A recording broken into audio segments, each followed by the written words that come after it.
YouTube, and welcome back to my Let's Play Aion.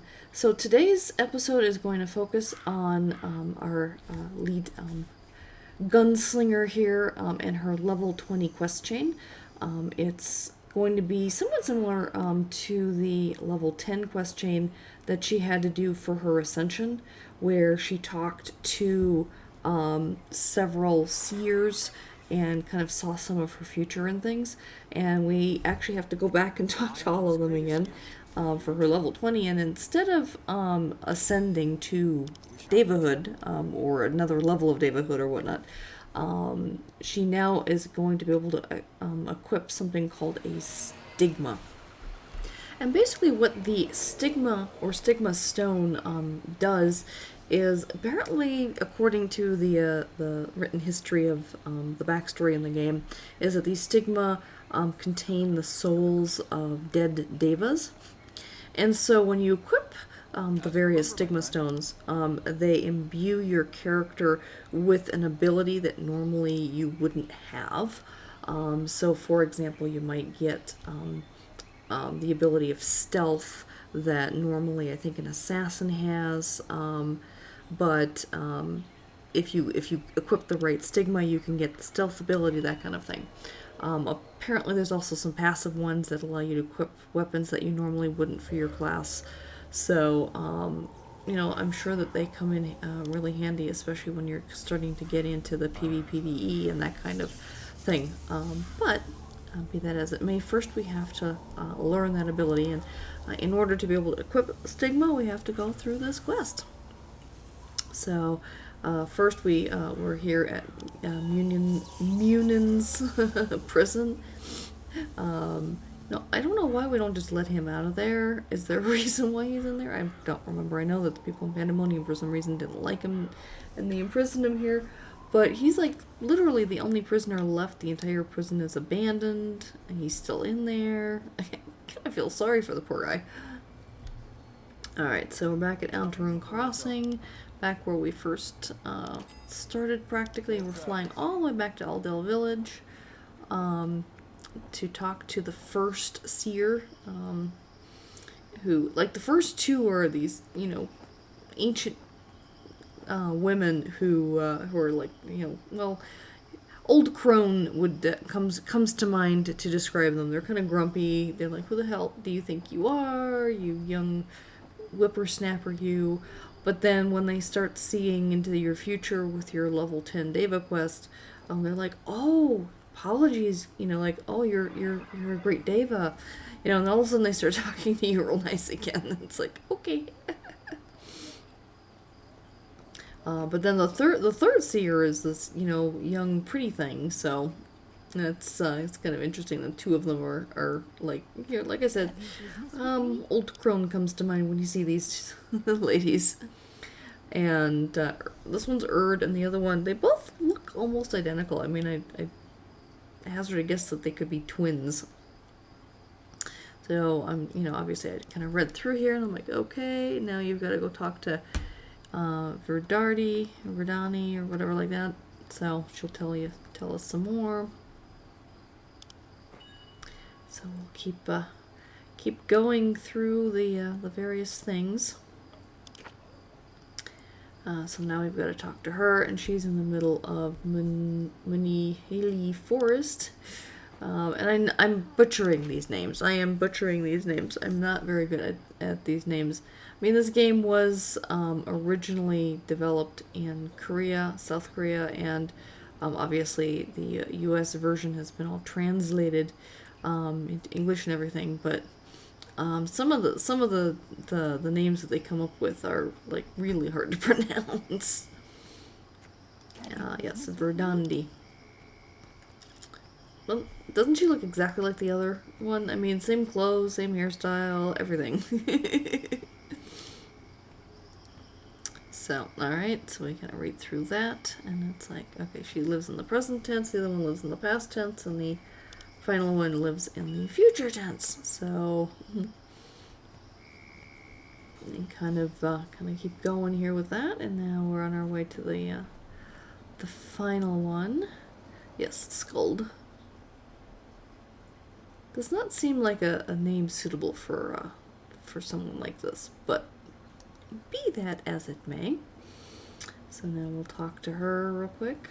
I guess I must have gotten distracted while I was playing and kind of stopped when I approached her.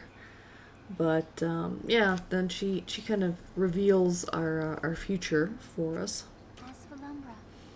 Yes, no escaping destiny. What sort of storm? Alright, and now we're gonna go with her.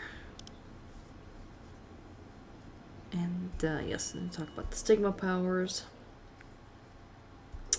Alright, so we're in the space of destiny. Woo! I'm just looking down like, what the heck? This is kind of cool. Alright, so I might as well talk to her since there's nothing else to do here. I fear no future.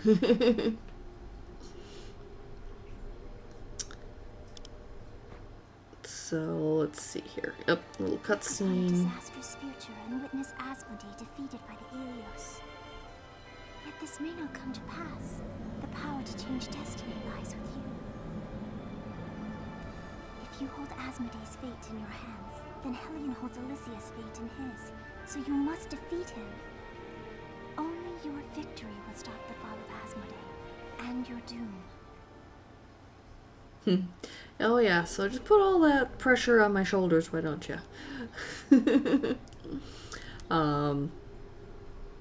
What's interesting is that, you know, the Ilios and the Asmodeans are always fighting against each other, but the real enemy is really the Balar in the first place. It was the Balar that caused all of this destruction in the first place. It's like if they just teamed up and joined forces, they could defeat the Balar and... I know, it doesn't, you know, it's like World of Warcraft with Alliance versus Horde.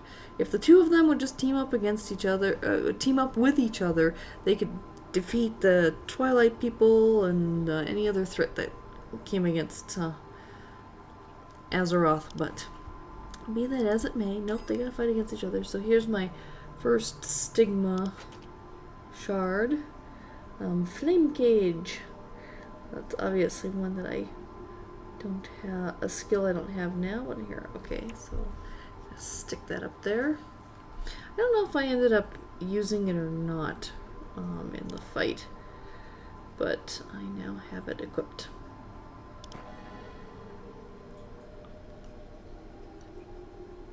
Alright, so now I've got the next bit to do. We now have the Stigma, we've got it, and then we get to test it out or something. Yep, here's the next part. Test your Stigma power.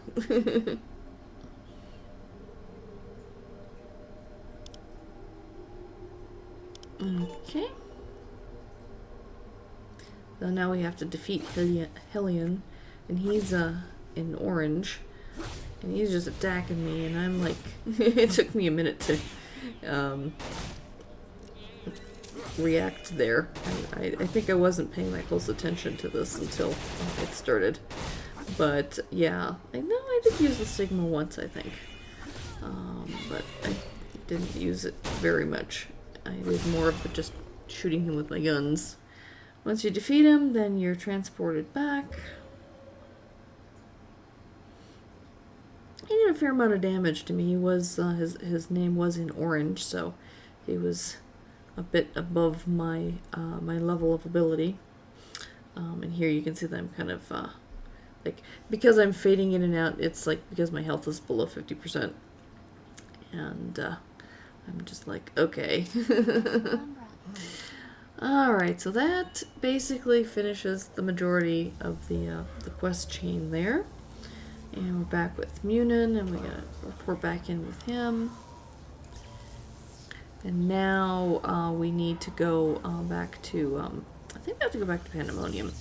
And I end up doing a bunch of things there next.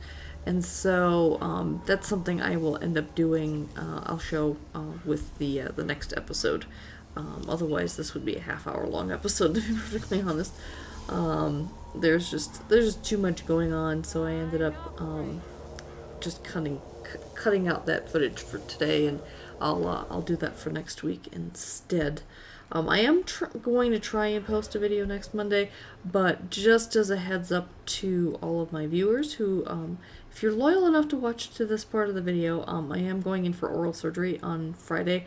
So, you know, like I said, I'm going to try and make sure I get a video up for next Monday, pre-record it and release it and stuff. But if I don't manage to do that, then I apologize, and it'll be a week after that before I post it. But anyway, thank you so much for joining me, and I hope you enjoyed watching her level 20 questing, and until next week, take care. Bye-bye.